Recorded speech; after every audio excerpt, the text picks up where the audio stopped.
Welcome to the Canadian Business Leadership Forum. We're here with keynote speaker Clive Mather, President and CEO of Shell Canada Limited.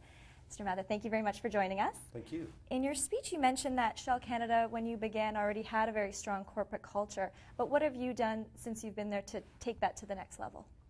Yes, Shell Canada's culture has really been founded on values, commitment to sustainable development, and a great respect for the professionalism in the industry and the way technology can make a difference to the world. What I've tried to do is to reawaken the growth of the company, to show the possibilities for future investment in the industry, and to re-engage people in lifting the brand up, frankly telling our community, our stakeholders, our investors, we're back in the game, and we're here investing for long-term growth.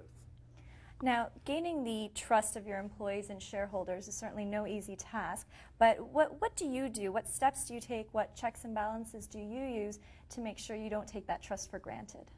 Well, I think at the heart of trust is personal leadership.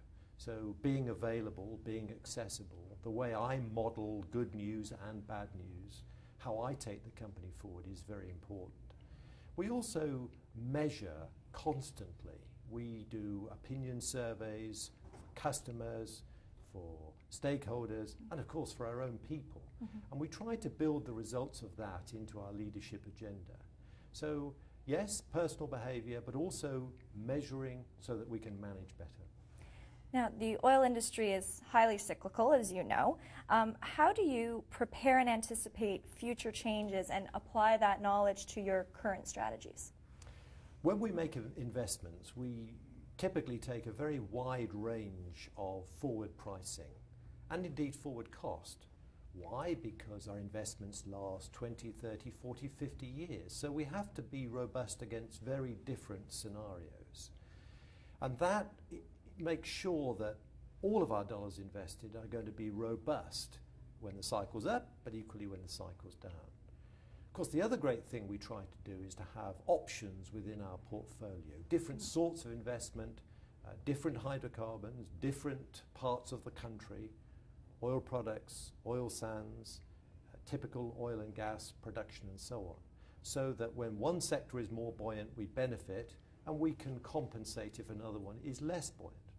And of course, at the heart of everything is being the best you can, because if you are the most efficient operator in the business, you will be the one that survives no matter how difficult the cycle turns.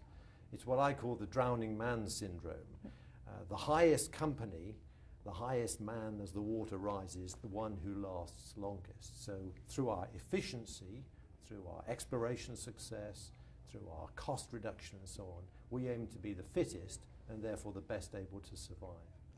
Now, in your opinion, are leaders made or are leaders born? Well, I guess there are some innate qualities that come from your DNA. I mean, your parents give you a certain set of characteristics, physical, emotional, and so on. But I mean, I think fundamentally leaders are made. I mean, they're shaped by the environment in which they live and grow. I'm one of 5. I always tell people I have 3 older brothers, and that's probably why I eat fast, because when I grew up, if you didn't eat fast, you didn't live. Right. Now, that was one small feature in my environment, but it's being in competition, it's taking different experiences, different jobs, different parts of the world, help form you, help give you different perspectives. And I think at the end of the day, the test of leadership is around what I call the 3 Ps. The first P is purpose, being clear with people what you're trying to achieve. I think the least everybody expects is to know from their leader what are they trying to do. I think the second thing is around people, because people are the vehicle through which everything happens.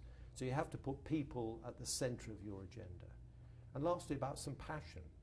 It's not just the passion of a new idea or a new investment, but it's the passion that keeps you going day by day. Some days are great and it's easy to be a leader. Some days are tough and you need that inner passion to keep you going. And that's what I think leadership is about. Mr. Mather, thank you very much for taking the time to speak with us today. Thank you. That's Clive Mather, President and CEO of Shell Canada Limited.